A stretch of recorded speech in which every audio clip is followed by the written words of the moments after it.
Hi, you are on the Short Story channel. Pour yourself some tea or coffee, make yourself comfortable.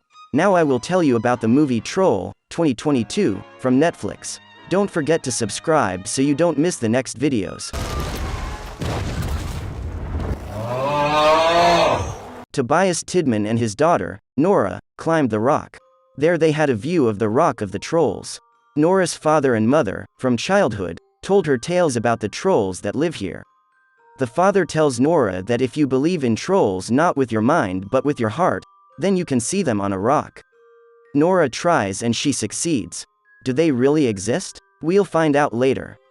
20 years later, Nora has become an archaeologist. She is excavating ancient dinosaurs.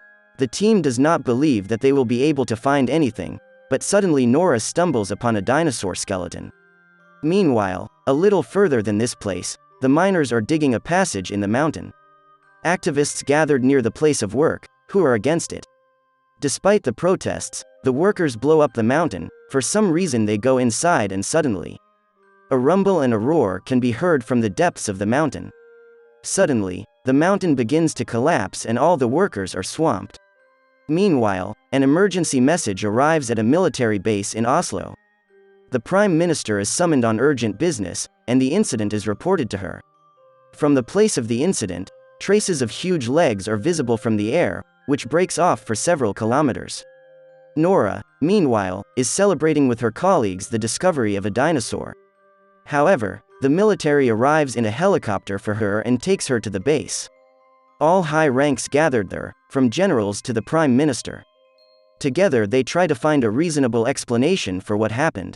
In the end, Nora tells them that these are not gas deposits, these are his mother's footprints. Suddenly, a new video of one of the activists who was there arrives at the base.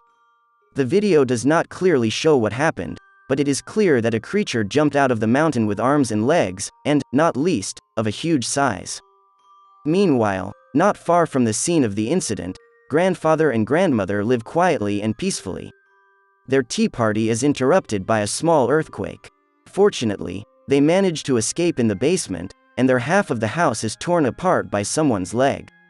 Management decides to send Nora to the scene for investigation.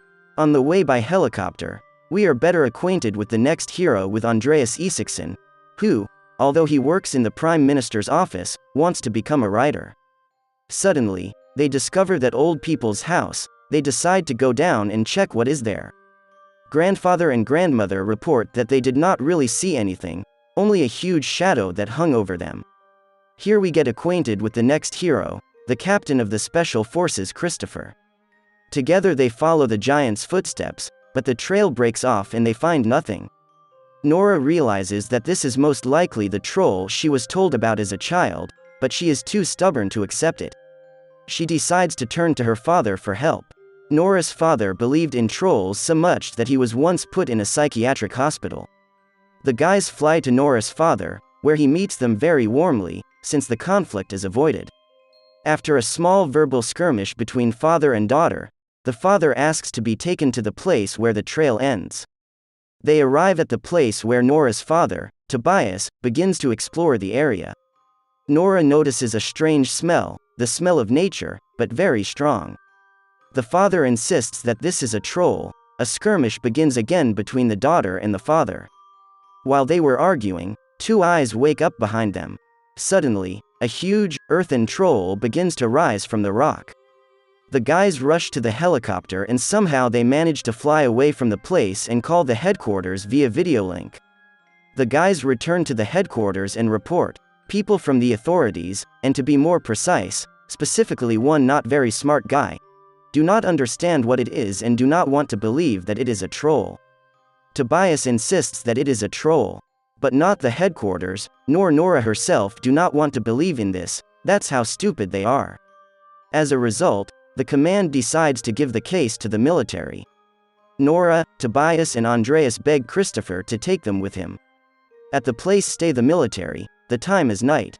To kill the troll, the military took a couple of artillery mounts, grenade launchers and 50 caliber machine guns. Everyone is ready to meet the troll. While they are waiting for the troll, Nora and his father put up with each other. I think you know what it is. Finally the troll showed up. The military attacks the troll with grenade launchers, but the creature of stone and earth does not care. They only pissed off the troll. Artillery follows the entrance, but it is also useless. For those soldiers, a brilliant idea comes to mind. If artillery and grenade launchers do not work, then maybe machine guns will help? The troll scatters everyone. One of the soldiers bleeds. He begins to read a Christian prayer. The troll notices him and eats him. After that, Nora's father decides to make contact with the troll, in the end a reasonable decision. The troll calms down a bit. But suddenly one of the soldiers comes up with the next brilliant idea. A machine gunner, along with a hammer, as if pressed by a troll's leg. The troll, in a fit of anger, accidentally hits Tobias with his tail and kills him. Before his death, Tobias informs Nora about some kind of castle, the king, and dies. The troll does not touch the rest of the guys and they manage to return home. There they decide to turn to the old Fakler and learn how to defeat the troll. Although it is clearly written in the fake book that trolls die in sunlight, the guys ignore this fact, because they have already seen the troll during the day. Yes, on cloudy days, geniuses. They learn that trolls don't like the sound of bells, and in the old days they used to throw waves at churches. They persuade the headquarters to listen and act out of the box. The troll reaches a park near the capital, where people rest. Helicopters with bells attached to them fly out behind the troll. It's just brilliant. The troll doesn't do anything aggressive, it stands in perplexity. Here the military begin to beat the bells and the troll closes his ears. In a fit of rage, he destroys several helicopters. One of the helicopters falls on an autistic boy, but the troll grabs the helicopter in time and saves the guy. And the military, led by Nora, are returning to headquarters. After this incident, all the news reports about the troll.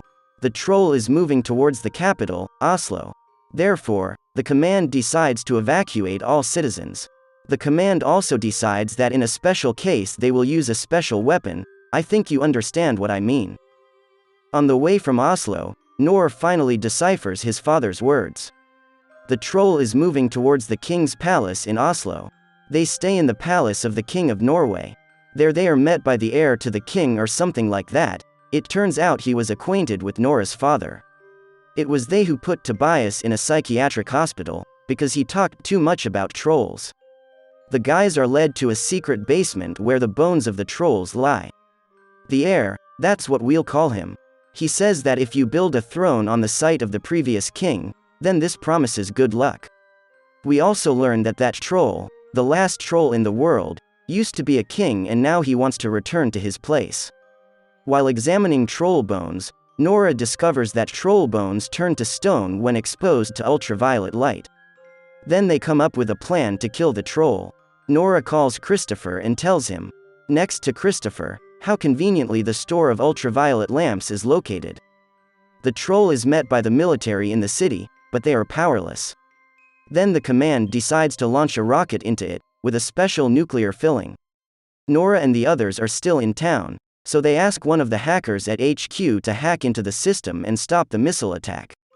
At this time, the military prepared several trucks with ultraviolet lamps against the troll.